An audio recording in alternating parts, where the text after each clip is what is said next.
Hey, how's it going? I'm Nick, and I'm your host on the Echo Academy podcast, a podcast dedicated to uncovering helpful tools and strategies to improve your quality of life at work. On today's show, we talk about how to find a job where you're both successful and happy. My guest today is Sandra Quelle. Sandra is a business and strategy professional and the founder and chief happiness officer of the Happy Mondays company, an inclusion-focused, female-led career empowerment consultancy. Trusted by individuals and organizations, Sandra has been creating sustainable, positive change since 2012 through coaching, workshops, and human capital services. Besides her work at the Happy Mondays company, Sandra is a board member of Primetime Business and Professional Women's Association, and an active advocate for women empowerment, well-being, and diversity and inclusion. If you'd like to find out more about Sandra and this episode, you can go to echo.academy/Sandra. That's ekho.academy/SANDRA. We've got a great episode today, so without much further ado, here's my interview with Sandra Quelle.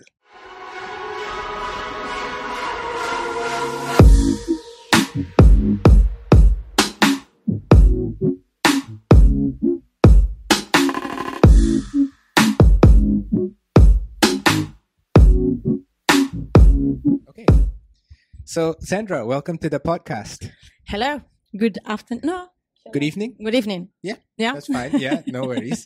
It's I always have the same issue as you just now, because like I never know when the threshold of afternoon and evening is, because sometimes, when people sign off at like 5 p.m. and it's like, oh, good afternoon. I'm like, I don't think so. Yeah, and I think it's evening already. Yeah. I don't know. I think actually a good point would be, can you have an afternoon tea? Ooh, at 5 p.m.? Or is it a gin tonic time? If it's a gin tonic time or not, like 5 o'clock, it inclines towards gin and tonic more than to afternoon tea. But some alcoholics will just say 5 p.m. is too. Yeah, indeed. But anyway, welcome to the podcast. Thank you for, being on it. You've got a very interesting job title and experience and insight that, I want to get into. But before we get into all of that, perhaps we can just start by you telling, our listeners, what do you do exactly? Fair enough. Thank you very much, Nick, for inviting me over. It's a pleasure. My first podcast. I hope it goes relatively well. I'm sure it will. So my job title, as you know, is Chief Happiness Officer.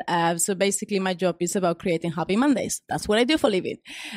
So if you break down into more detail, it could be my job is to empower individuals and organizations to reach their true potential. And I came back to that kind of crazy idea a few years ago, because it's a kind of it's sort of a funny one, right? Like I thought when I was at uni, I want to help people get into the top of a company and don't be assholes, excuse my French, right? That was my idea. I want them to be happy. I want them to be successful. And I want people to genuinely be happy at work. So I thought, well, the best way for me to do that is to get into recruitment. And I got into recruitment. And a few months later, I realized that I was selling human beings. That's pretty much, in my opinion, with all my respect, that's pretty much what it was about. So my challenge was that I was pretty good at it. So I got the promotions and I got a team and blah, blah, blah, the money and everything, but I was very unhappy. But I didn't know what else I could do. And thinking about the opportunities is like there was a whole universe of options, right? And because there are so many options, it becomes super scary. So I didn't know what to do. So I did the easy option of saying, well, maybe if I change country and if I change job and company, the problem will be solved by itself, which brought me from London to Singapore about 5 years ago. And it's not a surprise, but I oversold myself. I ended up in a huge role for which I was not ready. Yeah. So 5 months later, I walked out. Probably they would have let me go anyway. And I found myself in that situation again. I was very unhappy in a job that pays, but I was miserable. So I quit, and I used that moment to kind of reflect on, is it only me? am I the only person who is really not happy at work? And surprisingly, when I read about this, there is this job happiness index that in 2016 released that Singapore workers are the unhappiest in Southeast Asia. Wow. In 2017, they said that 45% of Singaporeans are considering themselves unhappy at work. And another research by Gallup in 2018 said that only 9% of the workers in Singapore are engaged. Wow. So it's pretty hardcore statistics. And probably the reaction should have been that. But for me, it was like, yoo-hoo, I'm not the only one. Yeah, right. That was my kind of perspective, right? So in a way, I realized that there is a huge amount of people who were feeling unhappy and disengaged overall. So I was thinking maybe there is something we can do around that, but what is it really that we can do? So long story short, I luckily happened to meet a friend who was needing a career transition because he came from Australia, never worked in Singapore, didn't have a visa, so kind of all these kind of tricky situations, trying to get a job, and he wasn't being successful on the process. So I had a bit of time, helped him put a CV over a couple of coffees, and he landed a job. He came from oil and gas, and in 2015, oil and gas was pretty bad. So he managed to go into IKEA instead. And he's happily there ever since. But he was the one who told me, I think the way you see things makes sense. I think people would appreciate your perspective of the market, of happiness, work. And I was like, really? Do you think so? So this is me at the age of 28, I think, 2015. I had no budget, nothing, like I was completely unemployed, right? Yeah. So in his condo's share room, I was wearing shorts and a PowerPoint full of completely different slide colors, and sharing a story about how recruitment really works from a recruiter perspective. And the event was meant to be for 1 hour. It ran for like 3 hours. And at the end of the event, 2 people went, how much do you charge? And I went, I come back to you on that tomorrow. Right. And so that's pretty much how, in a way, I would say Happy Mondays came to life, because I realized that in a way, Happy Mondays, for each of us, the responsibility starts with us. We need to know what our Happy Mondays is about.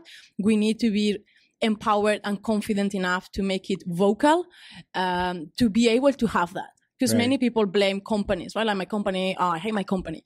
But do you really know what you want? So I think for me, that's why we started from the individual perspective. And then funny enough, recently, we found that these super empowered individuals that really know what they want to do find companies that don't match them, which kind of triggered us to help now organizations to kind of work around diversity and inclusion, about well-being and happiness, to make sure that these super empowered, high performer people can also find a nice place to work in. Right. So that's, in a nutshell, the story behind. Gotcha. And it's interesting, I guess you brought up a good point in when you said a lot of us complain about the companies when in reality we just don't know what we want, and then we just take it out on our employer. But if you could summarize what the Happy Mondays does in maybe a sentence, what would you say it does? Is it recruitment? Is it coaching? It's none of them, and both of them. Okay, there you go. So I think if you think about it from an individual perspective, I feel that there is a gap in both areas.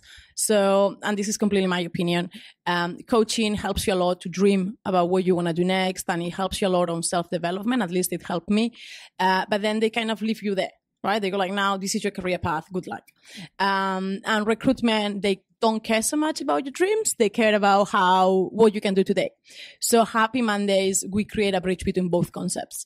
So in a way, we help people identify what is it that they really want to be doing. What is that Happy Mondays look like? Right. And then we make sure that it happens by helping them have that kind of branding and job searching to make sure that they actually land into them. So back to the point, is both or none of them, so to speak. Okay. So you mentioned Happy Mondays and a happy job. What is a happy job?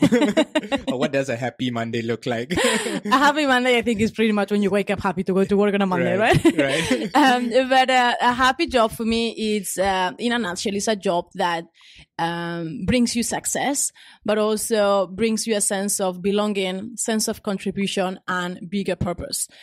So if I dilute down into something more concrete, for me, happy jobs are jobs where a person is playing to their own strength, because it's proven the moment you play to your strength, you are better than the average, which gives you money, success, promotion, so to speak. But you can be very successful in a job and hate it, which is what happened to me. Right. So you need to make sure that happiness, that success is in an environment that covers your needs and aligns with your vision and values. That's the best way we know to, again, have a sense of belonging, contribution, and bigger purpose. So that's happy jobs, I would say. Right. So in a nutshell, being happy is essentially feeling that the contributions you make plays to your strength, and you also have purpose and passion towards it. Yeah. And I think there is one more point on that that people forget often, which is to cover your needs. Because we hear this often, right? Like, that's why we don't call ourselves dream jobs. We call them happy Mondays. Right. Because you can have a dream, which is, I want to work in a brand new startup and I want to make a huge impact society, but I need to make $100,000 per month.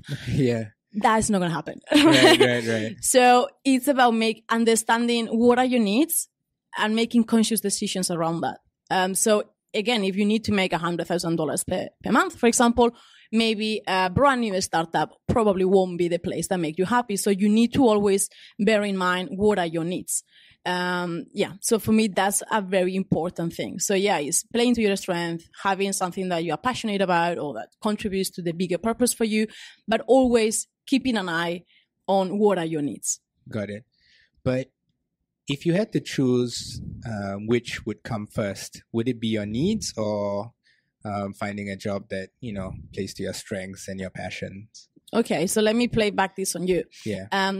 Let's put two scenarios, right? So one is a job that you are very passionate about. That you wake up every morning going, I love this job and I know I'm good at it. But then at the end of the month, you don't get to pay your bills. Your manager doesn't recognize your work.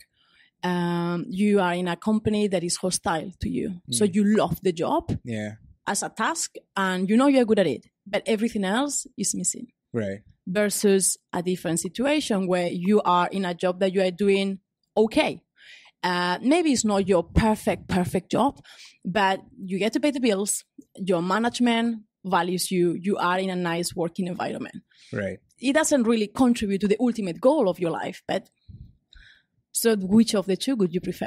The latter. So the needs, I'm guessing needs are more important. I think for me, again, it's not black and white. I think every person reality is different and you need to, for me, that's why happy job is very unique to each person. Right. But you don't have to forget your needs. And I think it's been lots said about how important it is to play to your vision and your values. And but those things are nice to have. Right. If you don't cover your needs, and I'm not only talking about financially, right? Like we have people, for example, who are in the perfect environment. Like one of those, this, I'm not going to name the company, but like one of these super, super cool company. Right. But it's so super cool that they don't care about performance that much. And this person, she's a high performer. So she doesn't have KPIs and she's banging her head against the wall saying, I'm not happy here. And you go like, but it's the perfect company. She's like, for other people, not for me. So that's why, again, understanding what are your needs is key. For her, she needs to be in an environment that is extremely KPI driven and pushes her to the strength. That's when she will succeed and that's her need and that's what makes her happy. So that's why every person is different, I would say. Right. And I think now that you mentioned it, I can sort of relate because, when I was a lot younger, my dream was always to be a writer. But, after a while, I realized that I think my need for just being happy daily was more important. And I felt like every time I write, I was too ambitious about, I want to get this published. I want all of this, but it wasn't making me as happy as I thought it would. So eventually the process of writing wasn't as fulfilling.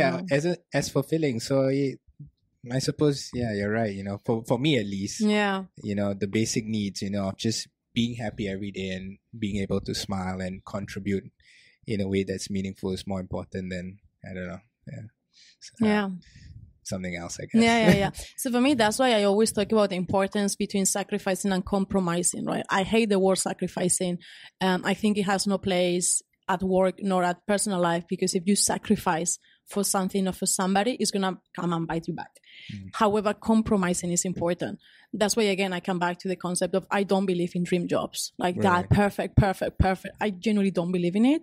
I created my happy job. I am my own boss. And yet I have days that I go like, oh gosh, like I'm happy 80% of the time, 90% of the time, 100%. No.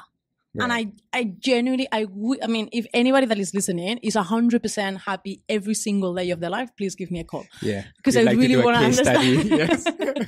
Yeah, you see what I mean? But it's a matter of how much am I willing to compromise? And again, one thing is a dream, but does the dream really cover my needs, pay the bills, makes me fully happy? Because again, if you are doing something that can be meaningful, but it doesn't cover your basic needs, then it's not really meaningful. Right. It's finding that balance for me, what is really about happy jobs and happy Mondays. Right. I agree with that.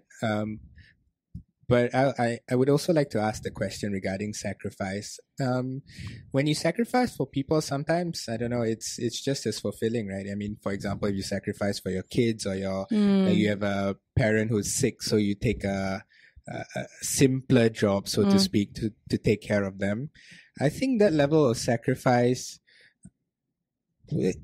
there's a certain level of fulfillment there as well that, you know, makes me feel that the word sacrifice isn't as bad as you might think it is. Fair enough. It's a very good point. And probably it's a matter of semantics. Yeah. For me, the word sacrifice has a very strong and negative meaning behind. Yeah. Like, oh, I wanted to do this, but I cannot, I shouldn't do it because I'm sacrificing my life for somebody else. So if really that's the mindset behind, I wish I didn't have to do it, but I have to. When you are using the vocabulary have to, must, I need to, that is going against your own will. Okay. That's why sacrificing. However, if you say, look, I want to take care of my family, I want to take care of my kids, and I do it because I want to, not that I have to, I just want to do it, that's compromising. Right. So for me, you can call it sacrificing if you want, but for me, the key thing is, do you feel like you are obliged to do it? Because if you feel you are obliged, that has a negative meaning inside you. That is true. And it will stay there, and then you will always backfire. Like, how many times have you thought that, oh, I do this for you, but then 2 months later in a relationship or at work, you go like, I did this for you. You see what I mean? Yes. That's because you've sacrificed. Yes. If I do it because I genuinely believe it's good for me and for the person, and I really care about the person, I don't feel they owe me anything. Right. I think that will be the best way to think about it. So for me, when you do something feeling that they owe you back or that you are giving up something, right, that's bad. And that's, for me, that's what I call sacrificing, which every person can call it differently. However, compromising is I do it because I want to, and that's beautiful. Got it. So we've kind of covered the definition of what a happy job looks like for each and every one of us. What would you say is a good way to find that happy job in the job market, so to speak? It's a fair question, and we get this quite often, right? So I think, first of all, the happy job for each individual is different. And I think that's the most important thing to really remark on, because we individuals are unique. So there is no perfect company for everybody. Like I always make the joke, but people think Google is the best company, or LinkedIn or Facebook or Lazada or Grab. They have people that leave the businesses. You see what I mean? Like there is no really perfect formula. That being said, for me, there are 2 prior steps to finding your perfect job. The first one is you need to know what you're looking for. If you don't know what you're looking for, you will never be able to find it. So that's the key one. And often, as we spoke before, right, people blame companies, or they go, oh, I can't find it. And I always go, do you know what you're looking for? And 99% of the time, people go, well, I want to work in an international company. I want to lead people. You know, I want to be in a nice environment, flexibility. I'm like, so you have no idea, right? Yeah, exactly. After all, you have no idea. So if I ask you to give me your perfect job, could you be able to draw that? And if the answer is no, that's the first step. And then once you know what you're looking for, and I can describe a bit more how to go through that process if so. But once you have that, then and only then is when you start looking. And again, before looking for me is how do you pitch yourself, right? Because unfortunately at the schools, we haven't been, at least not in Spain, have been educated enough to self-promote ourselves. Right. Surprisingly, marketing and salespeople are the ones that struggle the most, right? Yeah. When I built the company, I thought, oof, I'm going to have lots of clients from IT, tech, HR, finance. I never planned to have marketing and salespeople. And surprisingly, it's the huge amount of my clientele. So you know how to sell other things, but when it comes to you, ooh. Yeah. So I think those are two prior steps for me before getting into any kind of job search. Got it. And for step one, could you walk us through how do we identify what that dream job looks like? Yeah, sure. So for me, there are different steps. The step number one, if I think about it, is going back to that kind of happy job definition, that sort of, I call it a matrix, right? So what are my talents? What are my needs? What are my values? And what are my vision? So if you want to have a few questions in case, we can run through them for people to kind of think. Sure. So I usually recommend to take pen and paper and just really draft a matrix. Yes. So I usually put it on the bottom right quadrant, my talents. Above that, my vision. Towards the left, it goes top left will be values, and underneath will be the needs. Right? So for my talents, you can ask yourself questions like, what do I do easily without an effort? Right? Because there is a magic on that. Things that you do easily and you just don't think about it. Those are your talents, but often we don't see them because they are so natural to us that we ignore them. Like when I was thinking, what are my talents? I just give advice. No matter what, I can't keep my mouth shut. It's impossible. I try, but I can't. That's why I'm not a coach, because I can't keep it quiet. I just give advice regardless. And I love, but at the same time, I'm horrible at efficiency, right?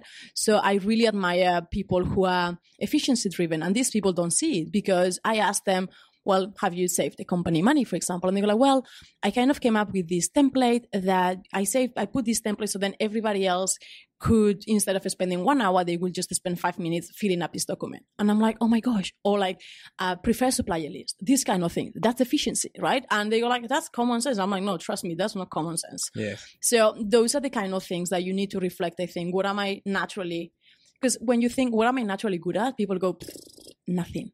I'm like, no, but what do you do naturally? Like things that you do it with ease. The other way to look at this is, if you don't know what are you good at, think of what do you usually get recognized for. So what do your boss usually say that you are very good at, your colleagues? You can always ask around. Surprisingly, people can see much more than you can actually see yourself. So that's, I think, a quick way to kind of dig into talents. Then there is, of course, plenty of different,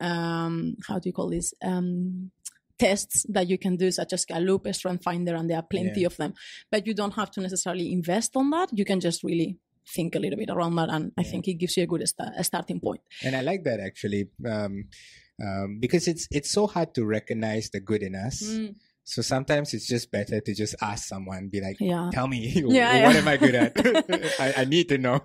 And I usually, when we do that, I ask people to ask about 5 different people. And you can ask them to give one word. So simple, like you can ask 5 people, give me 5 characteristics that you think I'm good at. And you will start to see overlapping.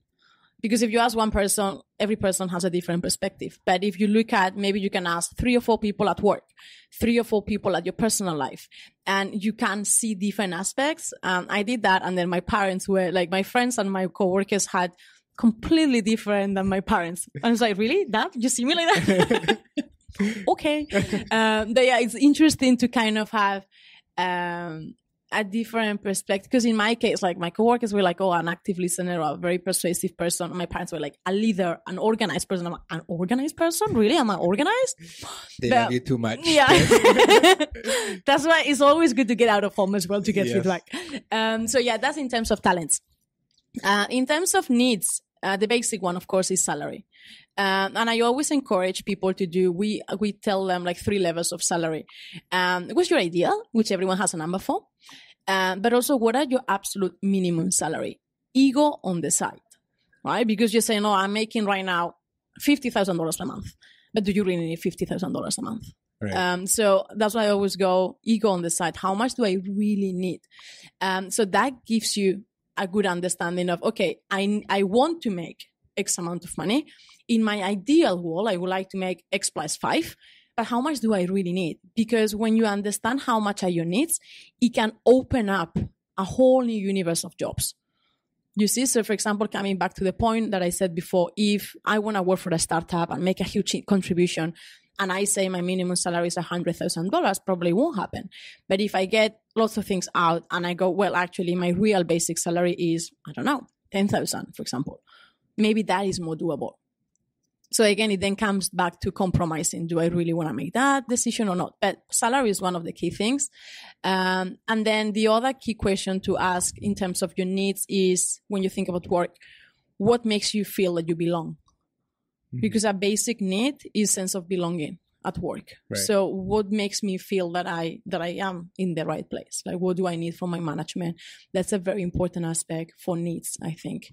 If you think about it, if I don't have this thing, I will feel very unhappy. So what are those things? Instead of thinking, what do I want, is if I remove this from the equation, then everything collapses. Those are needs. Right. So understanding that is very, very important.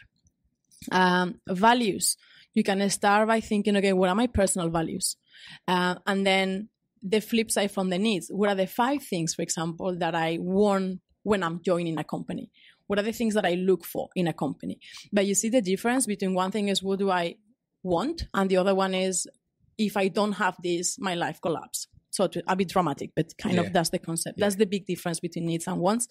And in terms of the vision, I love this sentence, but people struggle, is what does success mean to you?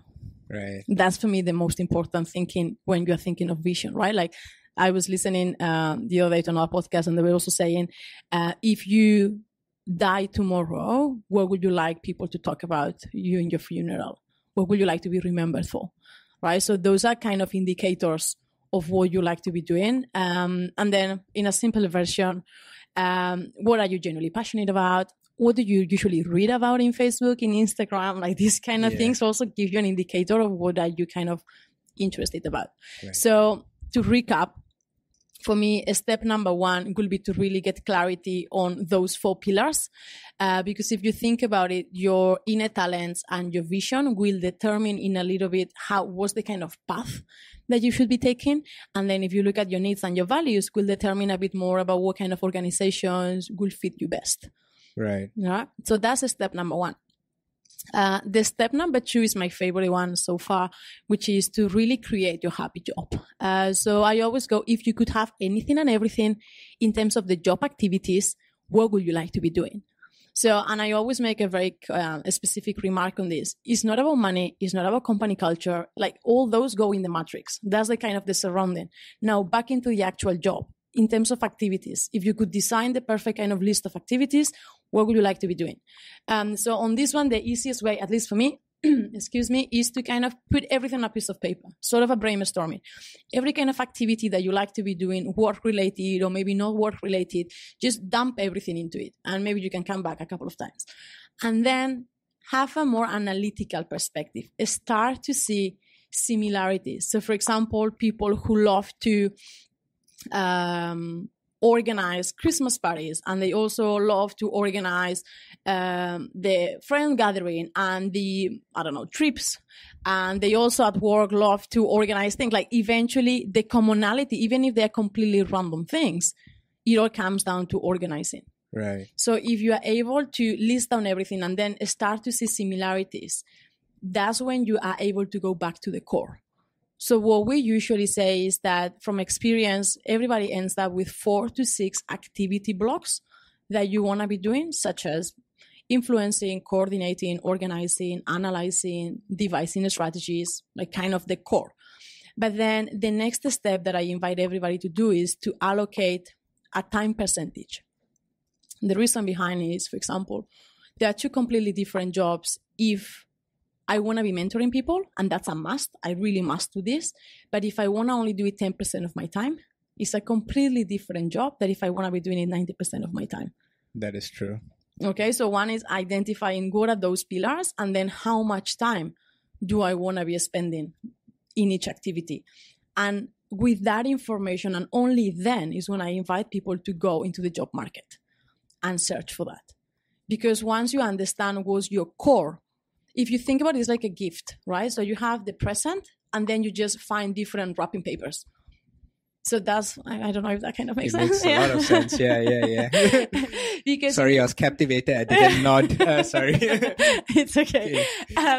Because if you think about it, the job market nowadays is so chaotic. There is so many different titles, like even for salespeople, I call like growth hackers, like whatever, right? So you need to know what is it that you really want, and then find how is that called in the market. And also, even if I hate to say this, but we need to put people in boxes. That's how our brain works. So the best way is so there are two ways to think about this. One way is to say, I'm a business developer. And then the person that listens to you might have a predefined definition of what business development means, which might be completely different from what you think. Let me give you an example. What do you think is business development? They go out and search for potential business opportunities that the organization might be able to create a product or service for. Perfect. That's a fantastic definition. So do you think that person will go from, if you think of the sales process, so will you think that the business developer goes from no prospect whatsoever to creating the prospect, or from creating a prospect to converting the prospect into a lead? Or a client, or where would you think the person sits? I think the former, which is right at the start, which is creating a prospect out of nothing. You're seeing what the market requires, and then seeing if your value proposition within the company can produce something that meets the needs of them. So yeah, just a start. I agree. So for me, when I think of business development, it also means to create from nothing to a lead. But some people that I talk to that they do business development, they go like, no. My objective in business development is to create a strategy for growth. But then salespeople do the cold calling kind of concept. So that's what I'm saying. When you talk about job titles, people have predefined versions. However, if you tell them, look, what I really want to be doing is to go into the market, understand the needs, and then create potential leads, then the person that is listening to you might go, so that is business development, or that means sales, or that means, you see, so it's a completely different perspective. So the most important thing is know what you want, and then let the other people put you in boxes. Right. So for me, that's how it works. And then when you are also thinking, what are the best titles for me, right? Because so I know my matrix. I have a definition of what my happy job is. Now, how do I look for it on the market? We always recommend people to explore. Nobody knows everything, and it's a matter of testing a little bit. But at the same time, we always advise, don't jump. So don't just go, I want to do this, let me just go. We always recommend to do a 2-level validation phase. So the first one that we always do is, okay, look, for example, I want to be doing business development. Search for jobs in business development and kind of understand. We usually recommend 2 things. One is, does those kind of jobs really match my happy job definition? And secondly, am I ready for those jobs? Right. Because one thing is, I want to be a doctor, but that means me going back to uni. Am I really willing to do that? If it is, fantastic. But if not, it's a wake-up call. Right? So that's kind of how we look at it. And then the second level of validation would be, okay, if this seems to be my perfect job, let's talk to people who are doing this kind of jobs. Get a sense.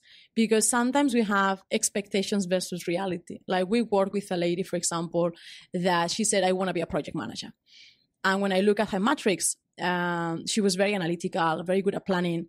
And she said, I hate chasing people and I hate selling. I'm like, then you will never be a successful project manager, because project manager is about pulling people together and selling them your ideas. Right. So she was like, no, but I really want to be a project manager. So, well, the only way for me to let her realize that it wasn't the right path for her was to talk to people and really get a sense that what the project management really is about. And then after a while, she went like, actually, you are right. Maybe this is not for me. And instead, project planning, it is the right thing for her. So that's why the validation is very important, to let go of, again, I go back to the ego or the concept and really dig into what is it that you really want to be doing. So once you know matrix, what's your happy job definition, you have the titles, then it's a matter of understanding, okay, which kind of sectors, industries, and for that LinkedIn becomes very, very handy. So you can just Google LinkedIn sector list, and it will give you a huge list of sectors that you can use kind of as a reference. And then the other question is, do I fit better in a large organization, in a small organization, in a startup, right? Because people think, oh, I want to work for a startup because that's cool. But if you like processes, if you like to have support, if you like to have things going in one direction only, a startup is not for you. Right, exactly. And so I always go, do you like to kind of sink or swim, or do you prefer to have a training? If you prefer trainings, maybe startups is not the best thing for you. Yeah. Right? So it's kind of understanding, again, back to your needs. So what do I really need, regardless of my dream? But what are my needs? So looking at that holistically, that's the best way, I think, we know to help people define what a happy Monday could look like for them on the happy job. Sounds good. So if we were so now that we've defined it and we kind of know, not so much the job description, but almost the job explanation or how you would explain it. And we go into the job market, whether it's through LinkedIn or through networking, etc. How do we begin to sell ourselves for that dream job? Because I imagine we wouldn't be 100% qualified for it, I don't think. Or we may not be so lucky to be 100% qualified for it. So how do we go about selling ourselves for that job? Fair enough. Let me just stop you before that. Yes. I think that if your happy job, so to speak, if you are not ready for it more than 70 to 80%, then maybe it's not the actual happy job. Right. Maybe you might need to do a stepping stone, right? Because you want to be a CEO, but you only have 1 year of experience. Are you really capable of that? Question mark. Right. I'm not saying it's impossible. I'm just saying maybe you might want to consider some steps before. Again, dream job versus a happy job. Right. Assuming that, yes, you are ready 80%, 70%. And even if it's a career transition or an industry change, I think it's possible. And I always come back to basics. Companies, in my opinion, care about three things: making money, and saving time. And they hire solutions. So you need to be the solution they are looking for. And obviously, I come from HR, so yeah, human is very important and all these kind of things. But if you come back to the basics, right, you need to be generating more money or avoiding wasting money much more than costing, right? So that's the basic perspective. So what I always say is you need to show them how you are the solution for the problem. And when we are thinking of how do we sell ourselves, for me, people think that we are talking about LinkedIn and CV, as you said, but it's more than that. That's the so-called written branding. But then you have the way you talk, your elevator pitch, your tell me about yourself answer, your interview, everything is branding, everything sells yourself for the job. So in our experience, the best way to really showcase that you are the best solution for the problem is to leverage on transferable skills. Right. And it's also the easiest way for people who are making career transitions, because sales, I don't sell technology, no, but I sell, I don't know, water bottles. Maybe people go like, nah, but you can't sell bottles of water. But the skill set is the capacity to influence, is the capacity to be persuasive, is the capacity to be results oriented. That's how people can talk, and I can see. But also as an individual, it's your responsibility to show the potential on you. I have many people going like, oh, I have this. Actually, this is a true story. I had a person who applied for a marketing job that we had in the company. And she sent me a CV going, well, I used to do SAP. So my CV is SAP based, but I'm really interested in marketing. I'm like, how do you want me to believe that you are a marketing person if your CV says SAP? Yeah. It's your responsibility to show me how your experience in SAP can be transferred into marketing. So don't put your future into the hiring manager or HR's person. You have to be the one who has to promote yourself. So back to the point, for me, the key skill is transferable skill, so which is different from knowledge. So having project management experience, on being a tech person, that's experience and knowledge is not a skill set. So a skill set is about, for example, being commercially minded or very cost effective or being efficiency driven or lateral thinking, problem solving. Those are things that can be transferable. But also, I would say nowadays, most of the people use this kind of lingo, right? Yeah. So we push it one step further, saying, okay, so how can I demonstrate that I actually do have those skills? And that's by proving examples or achievements, so to speak. Human repeat behavior. So if you can show how you save money in the past, I can see how you can make it in the future. Right. So we always recommend in CVs, LinkedIn, as well as in the way you communicate, to really think of previous examples of achievements that can demonstrate a future behavior. Yeah. Got it. So if I were to summarize it, is you're trying to sell the transferable skill, and then from there cite examples of that skill, so that whoever you're trying to apply, whichever company you're trying to apply for that job, will understand that you can deliver results for them. Yeah. Rather than going, I used to sell bottles of water, now I want to sell technology, you need to show them how you can do it. So for me, that's the key thing. And if I break down branding or selling in online, CV, LinkedIn versus personal, I would say CV and LinkedIn is your window to the world. So is what will the CV and the LinkedIn objective is not to get you a job, is to get you through the door. So I always recommend to make LinkedIn as CV very, very commercial, talking about business, making money, saving time. However, when you pass through that and you're in an interview or you are having a conversation, they will hire the person. They will hire unique beyond your achievements. So when you are talking, I genuinely recommend people to bring authenticity, to really make a joke. If you're a person who makes jokes, to be, obviously don't go to the extreme, but but talk about who you are and make jokes about your biggest weaknesses. I was having this conversation with somebody last week, and she was saying, but I don't have experience in this particular market. I'm like, well, you should talk about it because they know it too. So why would you hide it? That's having the elephant in the room. Yeah. If you talk about it and you go like, I don't have experience, however, I never had experience in this or that product in the past either, and yet it didn't become an issue because I did X, Y, and Z, and I exceeded it. So again, it's demonstrating how you could do it based on previous behavior. And if there is a weakness, just don't hide it. Just talk about it. Right.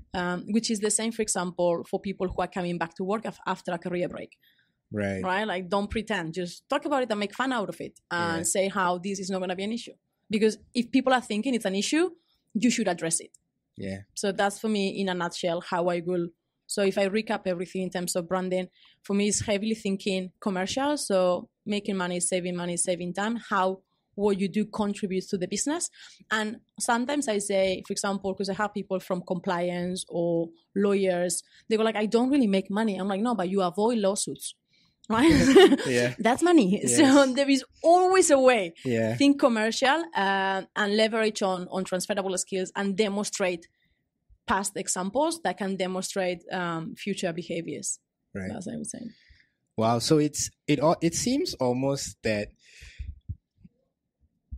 understanding what your happy job is and, defining it and looking for it in the market is really, I feel from what you've described, only like one quarter of the equation. Yeah. The 3/4 of it is really selling it so that people will trust you in that dream job. Yeah. Because if you think about it, you can be a diamond, but if nobody sees you as a diamond, you are just there on your own, right? Yeah. So for me, when you think about landing your dream job, your happy job, would be, I think there are 3 pillars, all 3 of them equally important. You need to know what you're looking for. Secondly, you need to be able to pitch for it. And the third one, you need to be able to navigate the employment market. Got it. If there is one of the 3 missing, you won't be able to succeed, in my opinion. Got it. And what happens if we are in the job market and we've interviewed 100 times and we've tried to network, but we can't seem to land that happy job? What then? Should we recalibrate and maybe look at another type of job, or is there a way to deal with that? I could say, so from that question, my counter question is, why do you think is that happening? There might be various reasons why it's not happening. Is it that your expectations are too high? Again, are you trying to be a CEO when you only have 1 year of experience? Yeah. Or maybe is it that you are not in the wrong place? Maybe your current company or your current job can make you happy if you make a little bit of an adjustment. So a starting point is, why is this happening? And then sometimes it happens. Sometimes your perfect job doesn't exist, so you need to create it, which is what I did, right? Right. So we are starting to see an increasing demand in our community of people thinking, well, maybe I don't fit anywhere. Maybe I should step up and do something by myself. And that's absolutely also an option. Right. It's funny because you brought that up, because I was listening to a podcast, which is the Y Combinator podcast. I'm not sure if you've heard of it. So it's Y Combinator. Y Combinator is an accelerator in Silicon Valley. Okay. And so one of the founders of Y Combinator, his name is Michael Siebel, and they invest in a lot of startups. And he says a surprising number of people actually they become, or they create a startup, or they create a company because they can't find a job that's out there. But at the same time, they don't have the self-awareness to know that they can't be a founder. They're terrible at it, but it's just that and sometimes he says, sometimes I wonder if they actually tried hard enough to discover, what it is they're searching for. Did they just get lazy and be like, you know what, I'm going to create something? That's also myself. Yeah. I think nowadays entrepreneurship is like a trending thing to do. Yeah. And again, like as you said, entrepreneurship is not for everybody. As we were talking before we go into the mic, if I would have known what it was to be an entrepreneur, maybe I would have thought about it twice. Entrepreneurship is not for everybody. I think we need to let go of what the idea of entrepreneurship is and really dig into the reality of having to pay the bills, of having to do 1,000 things in parallel. You have to do, there is no admin person, there is no secretary, you have to do it all. But at the same time, I do believe that many companies are not adjusting fast enough to the new demands of the society. Therefore, there are gaps. Now, whether you opt to be an entrepreneur or you decide, no, look, I want to continue working in an organization, and maybe you can become an intrapreneur, right? You can try to pioneer a new project. You can do things within your organization as well. Or you can sit down with a few people and try to create, a nonprofit that you can push for something that you genuinely believe. There is no black or white. I think that, there is always a way around. Right. And you brought up a really good point, and that's that companies really, many companies are really not adjusting to the demands of the human being in this modern day, right? I mean, and especially for companies who are results oriented, sometimes I feel like they're blinded to the fact that sometimes the best results is to offer, flexibility, or a chance for, horizontal mobility, stuff like that. And all these things that they neglect actually, causes their best people to leave, or, people who actually are in their happy job, they choose not to stay because of all of these. No, that's a huge thing. And I think I was speaking with a guy from oil and gas, and he was saying the company, he's working for a huge company, and he was saying, now we are understanding the concept of diversity and inclusion. Now we realize the importance of flexibility because, 51% of the population are women. So if you don't give flexibility or maternity coverage, these kind of things, then you are losing 51% of the population.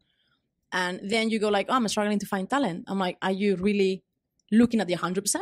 Or just 49%. Right. I went a few months ago to oh my gosh, it was horrible, to a conference, and they were talking about tech, and they were saying, we don't attract enough. Tech is not attractive enough for women. They were saying we struggle to attract women. Yeah. And I'm like, so what kind of policies do you have to encourage women to join tech and stay in tech? what is happening often, I hear that tech is usually like super young people, right? And one of my clients, for example, she joined one of the big companies in tech. And she is, I think she's like 35. Yeah. She's the oldest woman in the business. They didn't have a maternity coverage. They didn't have facilities for women at work who are moms, because they never had a woman that was a mom at work. Wow. Yeah. So that's what I'm saying, because often the tech people are, not everybody, of course, but sometimes it's kind of young generation, so they don't know because they haven't had to deal with it, right? So it's all about, I think, whether you, as a company, you need to be open. And for me, it's about listening to the people, and also for the people to raise the voice. If you don't talk about it and you're like, oh, they don't give me this, I'm like, have you talked about it? No, then how can you complain about it? You see what I mean? Like, again, it comes back to the individual. Your happiness is your responsibility. You should voice it out. But then overall, yes, I agree that there are still companies that are the dinosaurs, super slow to change. But I also see them running like if they are like being in the fire is on the back, right? Because now they go like, oh shit, sorry. They are struggling to attract talent. They are struggling. They are losing people, and they don't know why. And they don't know why is because they are not diversity and inclusion driven. Yeah, and it's funny. Maybe we're slightly off topic, but I'll give you an example. My wife's an engineer, and her first job was in Ferrari. And this was back in Italy, right? And on her first day, there was no female toilet in the garage. There you go. So they had to put this. So they put like a, like this, like a picture from a porn magazine of a female, and they say, okay, this is your toilet now. And she only goes there. And it's something so like you would think is common sense, right? Like if you plan to hire from both genders, you should have facilities for both genders, right? And when I first heard that, I was like, what? How is this even? Yeah, but then you can tell it was very male dominated. Yeah, industry.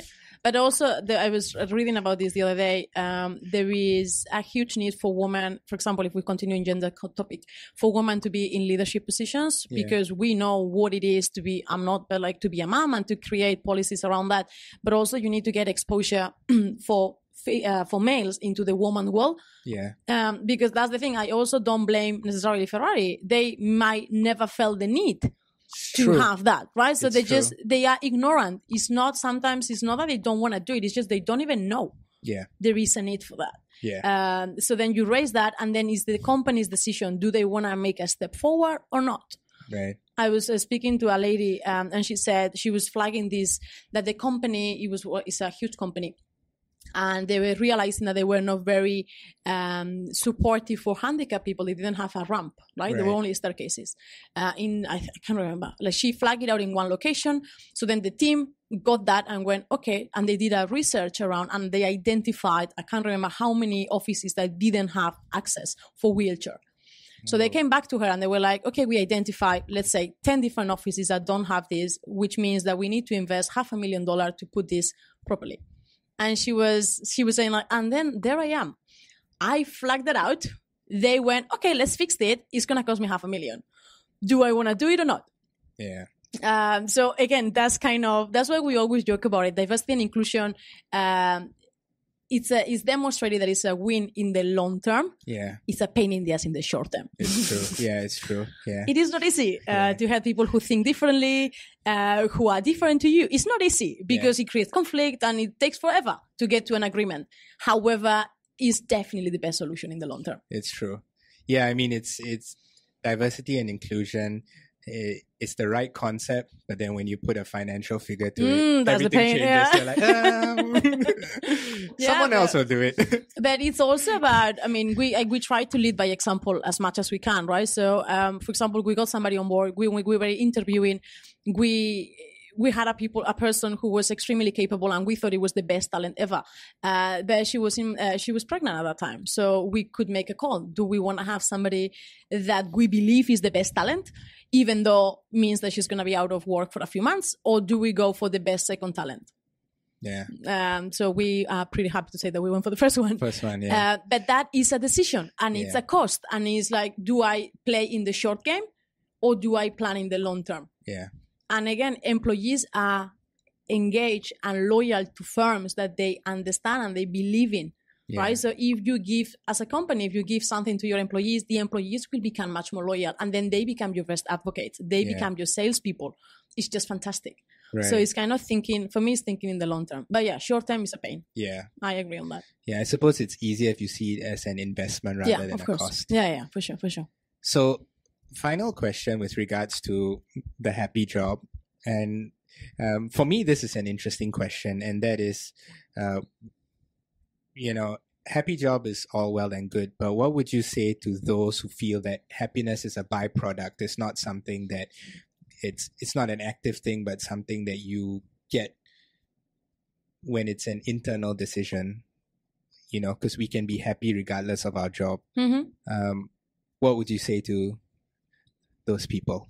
I think it's true. Happiness is something that comes from within. However, on the flip side, I would say, why would you choose not to be in a happy job, right? Why would you choose not to be happy on a Monday morning? Also considering that we work anything between 8 to 10 hours a day, assuming that we sleep about 7 hours a day, we spend half of our conscious time at work. Right. Do we really want to be in a place that we feel miserable? Are we willing to sacrifice 50% of our happiness? And also linked to the concept of, there are a few researches that say, for example, California University research said that happy employees are 40% more likely to get promotions and pay rises. There's another research that was saying that happy people at work have less anxiety and they are happier in life. So for me, it is kind of linked. But then at the same time, I will kind of close this with, when you think that happiness is a byproduct, are you making that decision? You see what I mean? Are you choosing to make happiness a byproduct? Are you giving up on happiness? Why not happiness being your priority? Why not making your life choices based on happiness? Yeah. And that's a very important point you pointed out, which is why not make happiness part of your life choices? Yeah. Yeah. Instead of, always depending on it internally, being active. Yeah. But I think it also, so if I think about, it's an effort. I think happiness, when we are born, we are happy. By default, I think kids are generally good people and they're happy. But then stress, life happens and we struggle. And we've been also told that if we don't struggle, life is not good, right? Like you have to suffer to make money. You have to suffer to get love. Like it's kind of that mentality that we've been educated in. So we need to unlearn that to learn to be again happy in a way. So for me, at this point of time, for many of us, being happy, it requires an effort. And we have a lot of negative thinking and a lot of negative things in our head. So it is a wake up. They always say that the gratitude, right? Wake up in the morning and you go, like, well, first of all, I'm grateful because I'm awake. Yeah. And I have a house and I have food and I can breathe and my eyes, I can see. And there are so many things that if you put it in perspective can make you happy. And then you can drive your life from that as well. Right. Words to live by. Last question. Would you say you are in your happy job? I am. Yeah, I am. Perfect. Because I really like what you do. And I think many of our listeners would benefit from, someone like you. So I would like to take this opportunity to have you introduce, your company and how people can reach out to you so that, you can help them find their happy job. No, thank you. So what we do is pretty much what I said, right? Like we empower individuals and organizations to reach their true potential. So if you think about individuals, my objective is to accompany them throughout the entire happy job process. So from defining what that is to how do I sell myself for it? How do I navigate the employment market? How do I interview? How do I negotiate for a salary? How do I got my happy job now. How do I hit the ground running? How do I overcome challenges at work? Like if you think about the overall work life cycle, that's where we support people in. And in organizations, we do anything from kind of training, power lunches about diversity, about the importance of well-being, all the way to training the HR and leaders to create what I call happy, high-performing teams. So attracting the right talent. We also support in terms of training sports mobility. because we know nowadays everybody's moving, right? Yep. Changing countries. So we have about 80% of our clients are expats. So we do have a bit of experience on that. And then finally, obviously, executive coaching. So we do kind of, if you think about it, individually is the full cycle. And in a way, professionally is about, how do we attract the right people? How do we engage the right people? How do we grow the right people and everything that goes around that? And then something else that we love to do is to collaborate. Like we have our pillars being career, empowerment, happiness and well-being, diversity and inclusion, and entrepreneurship. Those are our 5 pillars in terms of everything that we do. So we love to collaborate with people and organizations who share our same values and our same vision. So from podcast collaborations to events to content, anything that is about getting people empowered to get their happy Monday, we are up for that. I love it. And how can they get in touch with you? Yes. So in terms of getting in touch with us, so we have our website, which is thehappymondays.co, not .com. .co, because co is company, connection, and community. Nice. Yeah, I know, right? We thought about it a little bit. My email is sandra@thehappymondays.co. So obviously by LinkedIn, Sandra, Quelle, or Sandra Happy Mondays. That's pretty much how you can reach out to us. Sure. And I'll put it all in the description. So fantastic. Because your last name is a bit I know, it's challenging. a little bit tricky. Yes. So Sandra, it's been a pleasure. Thank you so much for being part of this. And I'm sure the listeners would have benefited a lot from it. Thank you very much, Nick. I really appreciate it and I really enjoyed it. Continue the great work. Thanks. Awesome.